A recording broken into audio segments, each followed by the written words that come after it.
ఇవాళ నర్సాపూర్ నియోజకవర్గంలో రెడ్డిపల్లి గ్రామంలో ఉన్నాం మేమందరం కూడా.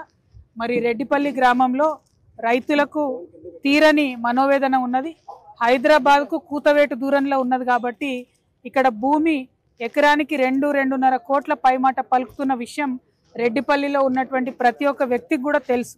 అయితే ఇదే రెడ్డిపల్లి నుండి మరి RRR రోడ్ పోతుంది, అట్లనే రైల్వే లైన్ పోతుంది, అట్లనే హై టెన్షన్ వైర్లు ఈ మొత్తం సిస్టమ్కి సపోర్ట్ చేసేటివి కూడా ఈ ప్రాంతం నుంచి పోతున్నది.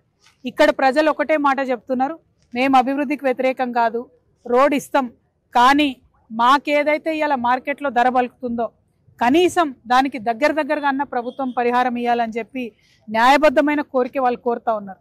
అదేవిధంగా కొంతమందికి ఇండ్లు పోతున్నాయి, కొంతమందికి ఇదివరకు ఇదే జిల్లాలో మల్లన్న సాగర్లో వేమ్లఘాట్లో భూములు పోయినటువంటి వాళ్ళు వచ్చి వాళ్ళు పాపం నర్సాపూర్లో కొనుక్కున్నారు, మళ్ళీ అదే భూమి పోతున్నటువంటి పరిస్థితి ఉన్నది. కాబట్టి ఈ అంశాలన్నీ కూడా దయచేసి దృష్టిలో పెట్టుకొని ప్రభుత్వ పెద్దలు నేను కోరుతా ఉన్నాను, మీరు ప్రత్యేక శ్రద్ధ పెట్టి రెడ్డిపల్లి గ్రామంలో మంచి కాంపన్సేషన్ ఇవ్వాల్సిందిగా డిమాండ్ చేస్తూ ఉన్నాను. మరి దశల వారీగా ఇస్తామని చెప్పి చెప్తున్నారు నష్టపరిహారం 1, 2, 3 సార్లు. మరి ఆ 3 సార్లు మీరు ఇచ్చేది మొత్తం కూడా కమిట్మెంట్ లాగా రాసియమని రైతులు అడిగిండ్రు, దానికి మేము రాసియమని చెప్తున్నారు. సో ఎట్టి పరిస్థితులలో అటువంటి అంశాలు ఉన్నప్పుడు ప్రజలు నమ్మరు. ఒకసారి మీరు 10 లక్షలు ఇచ్చి చేతులు దులుపుకొని అవతల పడితే మళ్ళీ మిమ్మల్ని పట్టుకుంటూ రైతుల తరం కాదు. కాబట్టి ప్రభుత్వానికి నేను కోరేది ఒకటే, మీరు సిన్సియర్గా రైతులకు టోటల్ అమౌంట్ ఎంత ఇస్తారు, ఎన్ని దఫాలుగా ఇస్తారు అన్నీ కూడా రాతపూర్వకంగా ఇవ్వండి.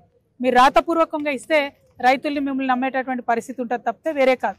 ఎందుకంటే ఒక ప్రభుత్వం పోయి ఇంకో ప్రభుత్వం వచ్చినా రైతు పరిస్థితి అయితే మారతలేదు. ఆ ప్రభుత్వంలో జరిగింది, ఇప్పుడు ఈ ప్రభుత్వంలో కొనసాగుతుంది. కాబట్టి అట్లా కాకుండా రైతులకి రాతపూర్వకంగా లిఖితపూర్వకంగా ఇవ్వాలని చెప్పి నేను డిమాండ్ చేస్తూ ఉన్నాను.